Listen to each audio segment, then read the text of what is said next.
Right, welcome to part 2. I switched over to the GoPro today just to keep an eye on it because it's been messing up recently and I want to make sure it's not messing up, and also I think this might be better in lower light, I don't know, than the other camera, so whatever. What have I done? Well, you saw where I finished last time, so I've been digging around my spare parts and I managed to find another 6-volt coil. And I'm going to wire it in. I think it might work, but I'm going to pull the other one out, see if it's the same, and hook this up and see if it sparks. And then if it does spark, it probably won't run right, so I know that it's the ignition coil. If not, then well, we know that it's not the ignition coil and it's something else. We might have to think. I also managed to get this out, which is a battery connector with a fuse in series, because I was connecting the battery directly to without a fuse in series. Possibly not the best idea in the world, but yeah, now I've got that. Also got another one here as well. I think this has got a fuse in series as well, so I've got a couple. So I might, if I do wire in a battery, I can wire it in properly and fused in case something did go wrong, the fuse would blow. I've also put a wish list together. I need a seat or seat cover. I have found a seat online for about €70, so I'm not going to buy a seat just yet, but these are all the wish lists. Hand guards, I will get some Zeta hand guards or something like that, or bust some nice ones anyway. A screen, if I see a screen I might get it later on, of course. Headlight guard, of course, later on. I'm sure I might be able to, I might have one actually, now that I think about it. I do actually have a headlight guard knocking about. It's probably in my spares, but yeah, I do actually have a headlight guard, which for round headlight, so I could easily get a headlight guard, because that's glass, I think. Yeah, that's glass, and I don't really want to break that, so I want it guarded. Oh yeah, mirrors, tyres, of course, they're perished as anything, a main stand and foot pegs. So a lot of the stuff's going to be nicked off other bikes. Mirrors, I'm going to have to get some because I want round ones, and I have some chrome round ones somewhere, but they're chrome and I just want the black ones because I don't think the chrome would look very good on here, especially if it's going to go off-roading. Yeah, so lots to do still, but let's crack on and get this wired in. Ow. Right, so I've just been testing the continuity of the current one. Anyway, it's giving me, in the ohms position, it's giving me some resistance. I don't know what the exact resistance should be. What was it, 0.8 or something it came up as? But it's not going to... Yeah, I can't do this. Right, so I've been doing some more testing, and I've been finding out there's a slight connection issue here. Let's take this out of series. Maybe this is damaged inside or something. Let's stick that in there. So we should get some. Okay, 0.8. There is continuity, but it's a bit sketch. Oop, lost it then. Right, but it's at this end is the problem.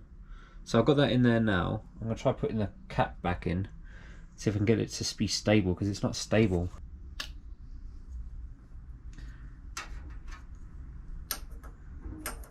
Right, okay, watch.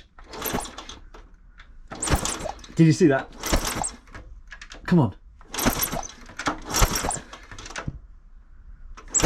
Right, that is a tiny spark, but we're getting somewhere.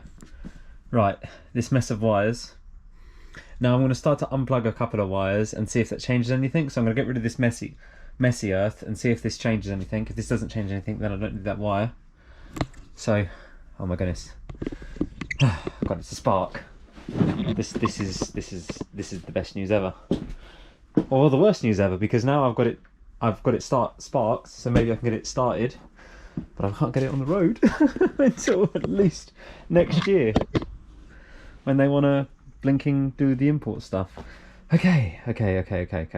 Calm, stay calm. Let's undo this bolt, see if this earth actually mattered or not. I reckon it does, but we'll see what happens.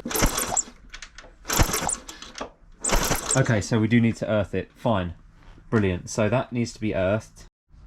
Okay, just to summarise what I've done to get it to spark. It was a dodgy earth, a dodgy HT lead, and a dodgy one of these. So I chopped the end of the HT lead off to get rid of all the bad connections. Reconnected this after I soaked it in WD-40, which proved a much more stable connection. The dodgy earth, which was dodgy, and the fact that a bit of the loom was missing. So I'm still missing that bit of the loom, the battery section. So I'm guessing when they import it or whatever, they disconnect the battery and they just ended up disconnecting this block, which actually breaks the circuit because these two black wires need to be put together. So I will look around to see if I can get the actual proper block for this. If not, I will be chopping it off and rewiring it. And then yes, I have got a 6-volt battery I can use. But for testing purposes, I've got to rewire all this jiggy, put it all back in, tidy it up, and each step I do it, I have to keep kicking it to make sure it still sparks. So this is a 1980 diagram, and where is it? Alternator, where's the battery? Where's the battery? That's the kill switch. So yeah, it was a load of false negatives. Luckily I looked at the circuit and it is an open circuit, so it wasn't that. I thought it might have been that, but it's not. It's just that's an open circuit, so it doesn't actually matter. It's open all the time until you flick it to off, so that's fine. Ignition coil. That was a dodgy earth on the ignition coil there. And where's the alternator? Battery, here we go. You see black and white. Black are these two connections here. Look, they're just, for some reason they just link back together. But because I'm missing the second block of this, so black and white wires come down and they just link and they hook together. So it was that, the dodgy earth. The kill switch wasn't the problem, it was that. Now it's fixed. This might seem like a short video, maybe it is, but it's still a good few hours for me in here working all this out. So once again, thank you the patrons, and I'll catch you in the next video. Bye.